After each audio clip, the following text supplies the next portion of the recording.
কি করেছো গো? এই রেপিস্টকে ফোন করেছি। কি দরকার ছিল এগুলো করার? আইন দেখে গেলি তো।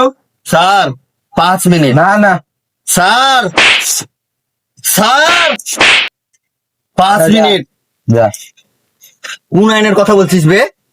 যে আইন ধর্ষণকে আত্মহত্যা বলে চালিয়ে দেয়, তুই মাথা নিচু করছিস এর জন্য? মাথা উঁচু কর।